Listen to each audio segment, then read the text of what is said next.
All right, we are done with the next day of the championships. Let's talk about these 200s. Men's 200 meters. This came down to a very, very close race. I think it may have played out like some people expected, maybe didn't play out like others expected, but I saw everything. I got to speak with, a lot of the athletes as well. Just finished speaking with Bryan Levell, as well as Lyles, Kenny B, Noah Lyles. I think they're doing a press conference.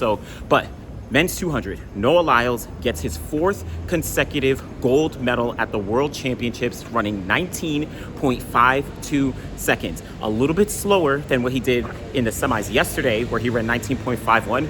But this actually matches the same time that he ran in 2023 when he got the gold medal.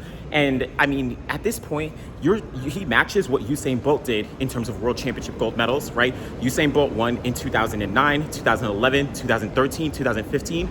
Noah Lyles now matches that at the World Championships, winning in 2019, 2022, 2023, and 2025. Now, obviously, Usain Bolt has the Olympic golds, but this is really unprecedented. And in my opinion, if you didn't already, I can comfortably say Noah Lyles, in my opinion, is the second best 200 meter runner in history when talking about his accolades, when talking about his accomplishments, when talking about his times and performances. Like, it's undeniable considering how he's able to make sure he can secure the top spot in the 200 despite strong competition. Kenny B came up for second place, running 19.58 seconds. He was coming on very strong in the second half of the race. He was like storming, but he gets another silver medal. And obviously he wanted to win, but had to be, settle for the silver medal, which unfortunately is another silver medal in his career from 2021, 2022, 2024. And now once again, what's good? Japanese Olympic in there, right? And then once again now in 2025. Shout out to Kenny B, obviously one of the most consistent 200 meter runners. And there's an argument for him being, of course, one of the greats because of the amount of sub-20 performances he's run, and then also the medals that he's won as well. Like, unfortunately, it's almost like a Frankie Frederick situation, but Frankie does have a gold from 1993. But regardless, Kenny B, and then you do have Bryan Levell. I think Bryan Levell came up strong. Now, obviously, I after the semifinals, I was like, oh, this is going to be Noah versus Bryan. But Kenny obviously stepped up drastically, and I underestimated Kenny. Bryan Levell, 19.64 seconds, a personal best to win the bronze medal in the 200. This is the first medal in the 200 for Jamaica since 2015. 2015, when Usain Bolt won the gold, Jamaica has not been on the podium since then. Right? So this was an amazing performance for Jamaica, for Bryan Levell. Huge shout outs to Bryan Levell. And he made progression through the rounds. 19.8, 19.7, 19.6, right? Obviously, yes, myself and a lot of you were obviously predicting that he was going to run 19.4, 19.3, 19.5 or whatever. But we obviously didn't see that. And, but he did run 19.64. I think he deserves a lot of, praise and appreciation for that performance. He did run a strong curve, but in the second half, that's where Kenny B really took it. And then Letsile was right behind him, running 19.65 seconds. Letsile actually almost edged out Bryan Levell, but he was relegated to fourth place. Zarno Hughes, fifth place, running 19.78 seconds, right? So this was an amazingly deep race. I need to look historically how deep this race was, but they really showed up. They really showed out. Bryan Levell, I spoke to him afterwards, and he said that he was just elated to be able to get on the podium, and he was actually very happy with his progression through the rounds, right? Again, making some steady progression, dropping his times, and he was happy with his execution, specifically around the curve. He kept mentioning that he wanted to be able to attack the curve really, really well, and that's something that, of course, him and his coach have been saying and what they've been doing.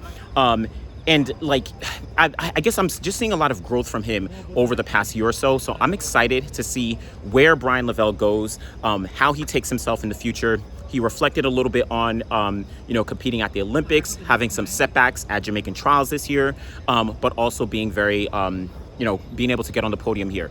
He also did say, he said no comments when it comes to 4x1 yet, so we'll see if that actually does come into fruition, but it is what it is. Now, also just want to highlight Letsila Teboho, who did come up for 4th place, 19.65 seconds. He spoke about having a knee injury and a hamstring injury essentially all year. And check out the interview on the Citius Mag YouTube channel. He broke down all the details of all the meets throughout the year and the issues that he dealt with. So that was kind of a thing that he had to do, that he did deal with. But man, that was big from Letsila Teboho. And then, like I said, even Zarnell Hughes, 19.78 for 5th place. Like, I guess, I don't know, maybe Eugene 2022.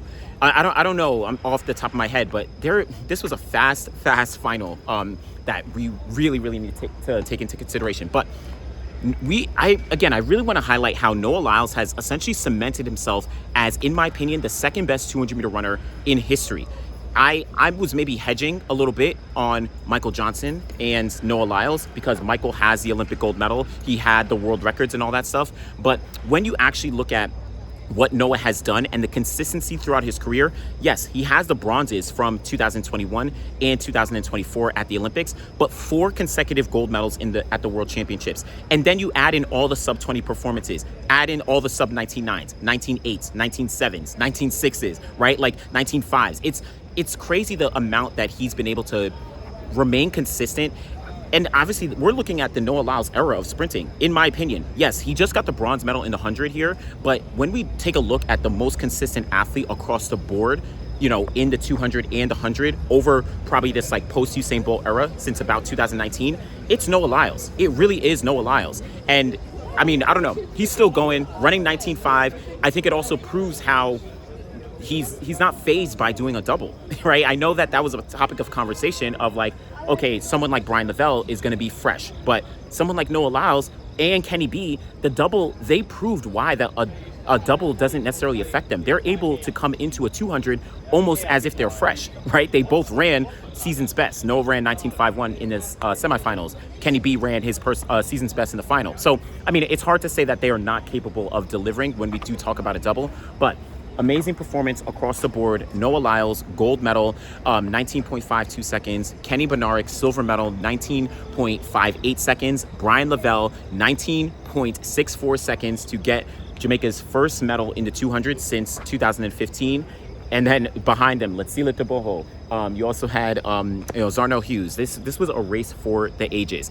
Obviously, predictions go one way, sometimes they go another way, and I think it's okay because I know many people in the comments from them, y'all gonna be like, a lot of y'all were saying Bryan Levell's gonna win.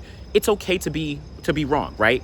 It's all conversation. It's all based on information that we're able to collect ourselves and then kind of move forward with. So it is what it is. But let me know what you thought about those 200s on the men's side. Definitely check out, some other videos I got coming for the women and the other stuff as well. But listen, so it's a good one. This is a very, very good one, and I'm excited to see how things progress for the rest of the championships. As always, be sure to like the video, subscribe to the channel. Truly do appreciate y'all. Thanks for watching.